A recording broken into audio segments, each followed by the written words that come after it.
તો ફાઇનલી 2024ની એવી ફિલ્મ જેની ટ્રેલરની તો ઘણા સમયથી રાહ હતી. જ્યારે ફિલ્મનું અનાઉન્સમેન્ટ થયું ને ત્યારની રાહ હતી. તમે આમ માનો ને, ટ્રેલર ફાઇનલી જોઈ લીધું છે. બોલવા જેવું મારી પાસે કાંઈ નથી.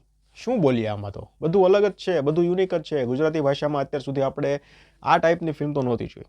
હા, બોલિવૂડ સાઉથમાં ડેફિનેટલી હર બીજી ત્રીજી ફિલ્મ આવી હશે, પણ ગુજરાતીમાં નહોતી. જે કપ્તાન વિશાલ વડાવાલાએ આપણને પરોસ્યું છે. ટ્રેલર અત્યારે સુપર્બ છે. ટ્રેલરમાં બધું જ જામે છે. ટ્રેલર પરથી જે લાગે છે એ આપણે થોડી વાત કરીએ. હવે ફિલ્મમાં એક તો દોસ્તી, ઉદય અને સલમાનની દોસ્તી, એના પર ભાર મૂકેલો છે.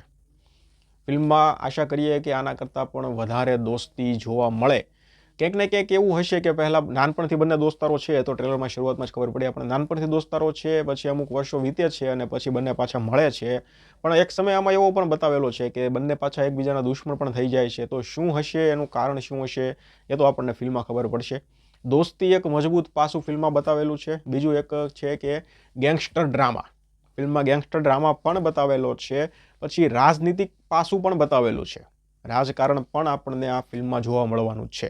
એટલે જોઈએ ને તો એન્ટરટેનમેન્ટ, મનોરંજન માટે જેટલો મસાલો જોઈએ ને, એ બધો જ મસાલો આપણને આ ગુજરાતી ફિલ્મમાં જોવા મળશે. એટલે ગુજરાતી માટે તો ભાઈ એકદમ અલગ જ છે એમ કહી શકાય. કારણ કે અત્યાર સુધી તો આપણે આવું કંઈ જોયું જ નહોતું. એટલે ખૂબ સારી મહેનત છે, સારો આઈડિયા, સારું. હવે આપણે સપોર્ટ કરી નાખીએ એટલે બસ ગંગા નાયા એવું કહી શકાય. બીજીએમ પણ અત્યારે જે ટ્રેલરમાં આવે છે ને, એકદમ જોરદાર છે ભાઈ, મજા આવે એવું છે. પછી આમ ટ્રેલરના અંતમાં એક બે કડી પણ આપણને ગીતની સંભળાય છે. એ પણ આમ સાંભળવામાં તો અત્યારે ઇમ્પ્રેસ કરે છે. પછી આખું ગીત સાંભળીએ પછી ખબર પડે. એક આઇટમ નંબર પણ આમાં છે ફિલ્મમાં. એટલે ઓવરઓલ ખૂબ સારું ટ્રેલર છે.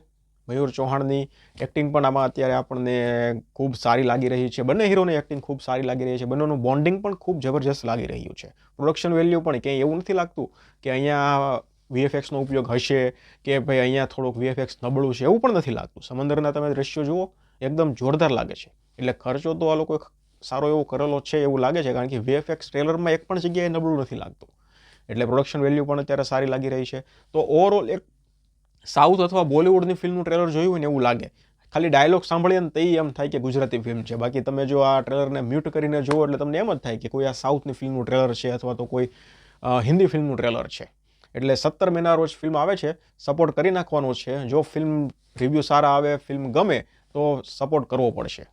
તો ભવિષ્યમાં આના કરતાં પણ સારી વધારે ફિલ્મો મેકર્સ બનાવશે, ટ્રાય કરશે, મહેનત કરશે. તમને ટ્રેલર કેવું લાગ્યું મને કમેન્ટ સેક્શનમાં જણાવી દો. ધન્યવાદ.